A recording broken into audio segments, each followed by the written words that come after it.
วันนี้ก็จะมาดูวิธีการทำผึ้งด้วยกันนะคะ ก่อนอื่นก็จะเปิดฝาก่อนนะคะ ไอ้ที่นูนออกมาก็คือรังของผึ้งที่มันสร้างขึ้นมาเองนะคะ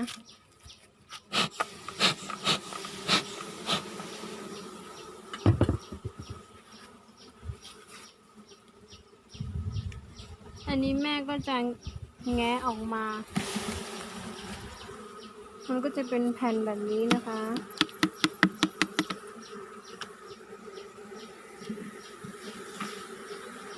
แผ่นนี้นะคะสามารถนำไปใช้เป็นเทียนขายได้นะคะไปต้มแล้วก็มันละลายเป็นเทียนขายได้นะคะ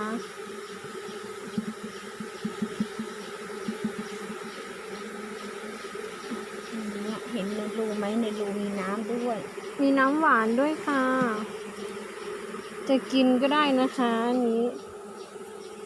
กินได้หมดค่ะยิ่งกินสดๆแบบนี้ยิ่งอร่อยมากเลยค่ะ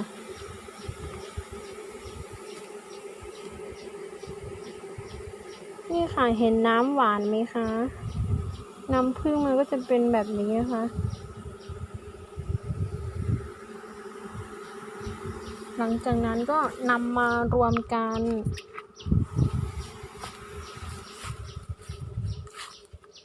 นี่ค่ะก็เอามานำมารวมกันค่ะมันก็จะเป็นก้อนใหญ่ๆแบบนี้นะคะนุ่มมากเลยค่ะอยากจะบีบให้มันเละเลย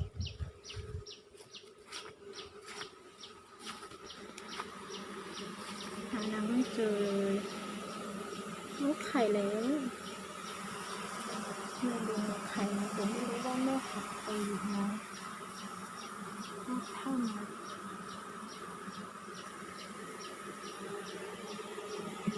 ผึ้งเยอะมากเลยค่ะ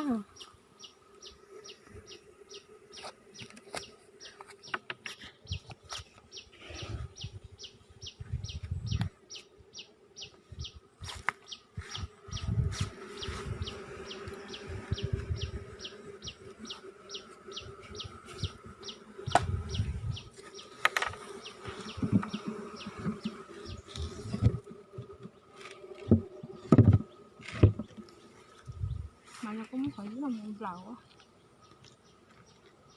นี่ค่ะอันนี้ก็จะเป็นรังที่เพิ่งสร้างใหม่ขึ้นมานะคะมาอยู่ข้างบนค่ะข้างล่างคือของที่เราสร้างมานี่ค่ะก็แม่ก็จะปัดผึ้งออกแล้วก็จะเอารังที่มันสร้างเองเอาออกมานะคะ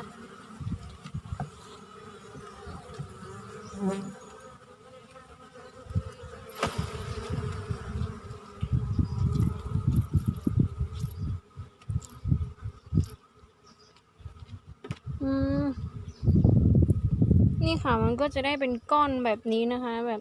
เยอะๆอย่างนี้ค่ะเอามารวมกันอย่างนี้แล้วก็ไปต้มทีเดียวแล้วก็มันจะละลายเป็นเทียนขายค่ะ